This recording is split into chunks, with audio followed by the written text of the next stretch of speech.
नमस्कार मित्रों, study with Arjun Dhaka channel में आपका स्वागत है। दोस्तों, आज अपन बहुत ही महत्वपूर्ण टॉपिक राष्ट्रीय पाठ्यचर्या की रूपरेखा 2005 एनसीएफ, इसके कुछ महत्वपूर्ण प्रश्नों को देखेंगे। 50 प्रश्नों का टेस्ट है। ये रीट लेवल फर्स्ट और रीट लेवल सेकंड आरपीएससी के कई एग्जामों में भी ये पूछा जाता है। तो चलो दोस्तों शुरू करते हैं। प्रश्न नंबर 1 है, किसकी अध्यक्षता में विद्वानों ने एनसीएफ 2005 तैयार किया? तो उत्तर है प्रोफेसर यशपाल की अध्यक्षता में।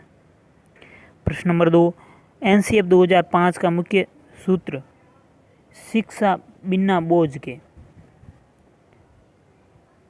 कब आया हुआ विचार था? तो 1993 ईस्वी में। प्रश्न नंबर 3 है, एनसीएफ 2005 के अंतर्गत परीक्षा सुधारों में किस सुधार को सुझाया गया है? तो उत्तर है सामूहिक कार्य मूल्यांकन, सतत मूल्यांकन, खुली पुस्तक की परीक्षा को सुझाया गया।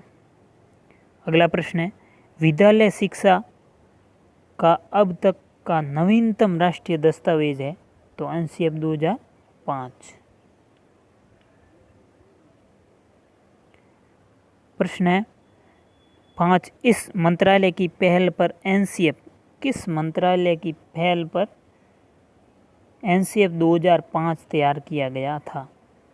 तो सही उत्तर है मानव संसाधन विकास मंत्रालय। ये किस संसाधन मंत्रालय की पहल? मानव संसाधन विकास मंत्रालय। अगला प्रश्न है, एनसीएफ 2005 में किन शिक्षण सूत्रों के अधिकतम प्रयोग को सुझाव दिया गया? तो ज्ञात से अज्ञात की ओर एवं मूर्त से अमूर्त की ओर। अगला प्रश्न है प्रश्न नंबर 7, एनसीएफ 2005 के अनुसार मार्गदर्शक सिद्धांत में निहितार्थ है? तो एनसीएफ 2005 के अनुसार मार्गदर्शक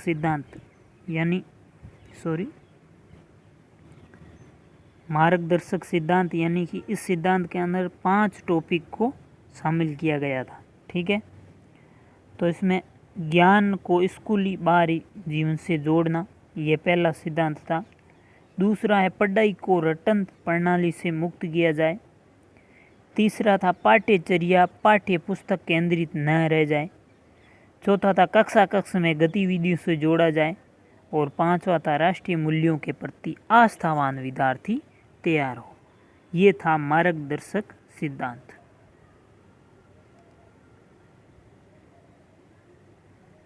अगला प्रश्न है प्रश्न नंबर 8 एनसीएफ 2005 का प्रमुख सूत्र है? तो सूत्र है लर्निंग विदाउट बर्डन, यानी बिना भार के, बिना बोझ के शिक्षा, यानी बिना बोझ के अधिगम। अगला प्रश्न है, एनसीएफ 2005 का प्रारंभ रविंद्रनाथ टैगोर के किस निबंध से होती है? तो सही उत्तर है सभ्यता और प्रगति। अगला प्रश्न है प्रश्न नंबर 10, एनसीएफ 2005 के अध्याय विद्यालय एवं कक्षा का वातावरण बताया गया है। तो वातावरण के भौतिक एवं मनोवैज्ञानिक आयाम अधिगम को कैसे प्रभावित करते हैं, ये बताया गया है इसमें। अगला प्रश्न है प्रश्न नंबर 11, करिकुलम किस भाषा का शब्द है? तो ये करिकुलम लैटिन भाषा का शब्द है। प्रश्न नंबर 12, सामाजिक अध्ययन शिक्षण का राष्ट्रीय पाठ्यक्रम कब बनाया गया? तो 2005 में बनाया गया। अगला प्रश्न है, एनसीएफ 2005 की कार्यशाला कहाँ पर आयोजित की गई? तो एनसीईआरटी नई दिल्ली में। प्रश्न नंबर 14, एनसीएफ 2005 में बल दिया गया शांति के लिए शिक्षा, यानी बिना बोझ के शिक्षा, शांति के लिए शिक्षा। प्रश्न नंबर 15, एनसीएफ 2005 में बताया गया तो सपनों के भारत को धरातल पर उतारने की युक्ति बताया गया। अगला प्रश्न है, यशपाल शर्मा समिति में कुल कितने सदस्य थे? तो 38 सदस्य थे। अगला प्रश्न है,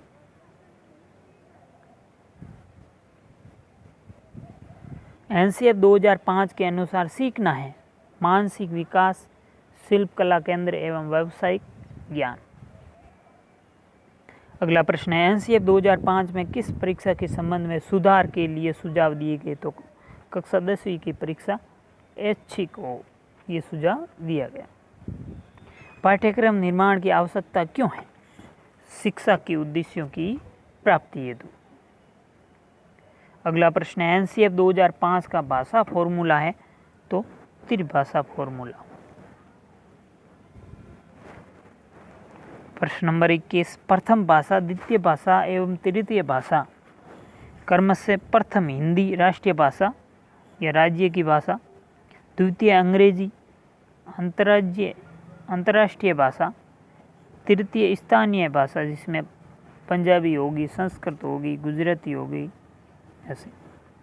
अगला प्रश्न है, एनसीएफ 2005 में सुझाव दिया गया कि सूचना को क्या मानने से बचा जाए? क्या मानने से बचा जाए?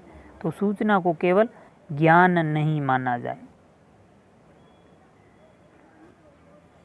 प्रश्न नंबर 23, एनसीएफ 2005 के अनुसार बच्चों की गलतियां क्यों महत्वपूर्ण हैं? क्योंकि ये समाधान को पहचानने में सहायता प्रदान करती है। प्रश्न नंबर 24, शिक्षा बिना बोझ के जो एनसीएफ 2005 का प्रमुख स्रोत है, इसका अर्थ है पाठ्यचर्या को बोझ को कम करना, पाठ्यचर्या के बोझ को कम करना। अगला प्रश्न है, एनसीएफ 2005 सिफारिश करता है कि प्राथमिक स्तर पर गणित की शिक्षा का केंद्र होना चाहिए। तो कक्षा में पढ़ाए गए टॉपिक्स को विद्यार्थियों के दैनिक जीवन से जोड़ना चाहिए। अगला प्रश्न है, प्रश्न नंबर 26, एनसीएफ 2005 में गणित शिक्षण के बारे में बताया गया है कि गणित शिक्षण महत्वाकांक्षी, सुगमता और महत्वपूर्ण होना चाहिए। यहाँ महत्वाकांक्षी का मतलब है तो गणित के उच्च उद्देश्य और लक्ष्य की प्राप्ति। अगला प्रश्न है, एनसीएफ 2005 में गणित की लंबी आकृति का मतलब है एकता संकल्पना पर दूसरी संकल्पना बनाना। अगला प्रश्न है, एनसीएफ 2005 बल देती है तो करके सीखने पर, birding by doing, learning by doing, करके सीखने पर। एनसीएफ 2005 में कला शिक्षा को विद्यालय में जोड़ने का उद्देश्य है सांस्कृतिक विरासत की प्रशंसा करना, छात्रों के व्यक्तित्व और मानसिक स्वास्थ्य को विकसित करना। एनसीएफ 2005 में गुणवत्ता आयाम शीर्षक के अंतर्गत महत्व दिया गया है बालकों के लिए संरचित अनुभव एवं पाठ्यक्रम सुधार को। एनसीएफ 2005 में सामाजिक अध्ययन में कौन से मुद्दों को शामिल करने की अनुशंसा की गई? तो सभी स्तर के विद्यार्थियों के लैंगिक एवं स्वास्थ्य संबंधी मुद्दों को। अगला प्रश्न है,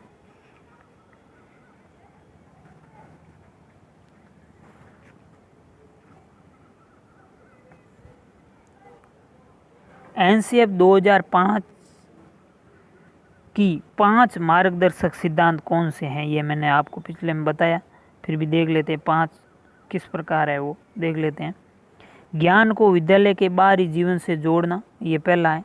दूसरा है पढ़ाई रटन प्रक्रिया प्रणाली से मुक्त हो, पाठ्यचर्या इस तरह का समर्थन होगी कि बच्चों को चहुमुखी विकास मुहैया कराया जाए।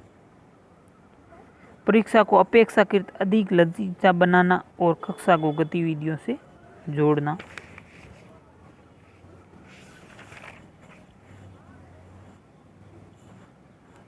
और अगला है तो पॉइंट, एक ऐसी अधिभावी पहचान का विकास जिससे प्रजातांत्रिक राज्य व्यवस्था के अंतर्गत राष्ट्रीय चिंताएं समाहित हो, यानी राष्ट्रीय मूल्यों के प्रति आस्थावान विद्यार्थी तैयार हो। अगला प्रश्न है, राष्ट्रीय पाठ्यचर्या की रूपरेखा 2005 के अनुसार बच्चों की प्राथमिक स्तर भाषा का माध्यम होना चाहिए तो मातृभाषा में। अगला प्रश्न है, राष्ट्रीय पाठ्यचर्या की रूपरेखा 2005 के अनुसार कक्षा में एक शिक्षक की भूमिका कैसी होनी चाहिए? तो एक उत्प्रेरक के रूप में होनी चाहिए, मोटिवेशन के रूप में होनी चाहिए, प्रेरणा स्रोत के रूप में। प्रश्न नंबर 35, राष्ट्रीय पाठ्यचर्या की रूपरेखा 2005 के अनुसार बच्चों के आकलन का सही तरीका है तो दैनिक गतिविधियां। अगला प्रश्न है,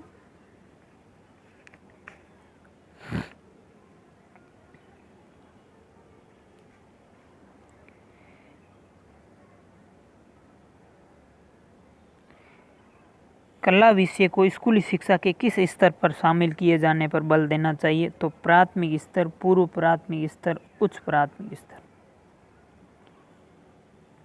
अगला प्रश्न है, भीड़ भाड़ वाली कक्षाओं में किस अध्यापन की बात करनी निरर्थक है? तो भीड़ भाड़ वाले में सृजनशीलता। राष्ट्रीय पाठ्यचर्या की रूपरेखा 2005 किस सूझ के आधार पर पाठ्यचर्या के बोझ को कम करने पर बल देती है? तो शिक्षा बिना बोझ के। अगला प्रश्न है, राष्ट्रीय पाठ्यचर्या की रूपरेखा 2005 के अनुसार गणित शिक्षण का लक्ष्य होना चाहिए तो अमूर्त चिंतन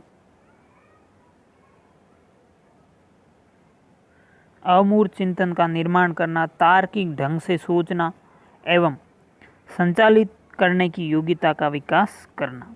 अगला प्रश्न है, एनसीएफ 2005 की स्तुतियों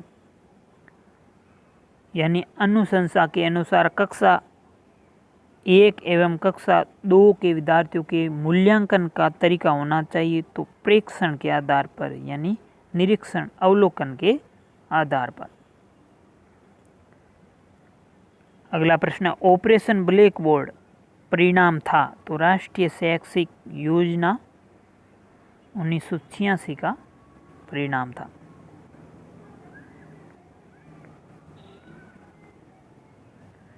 अगला प्रश्न है, नाटक विधि में रुचि लेते हैं प्राथमिक स्तर के छात्र।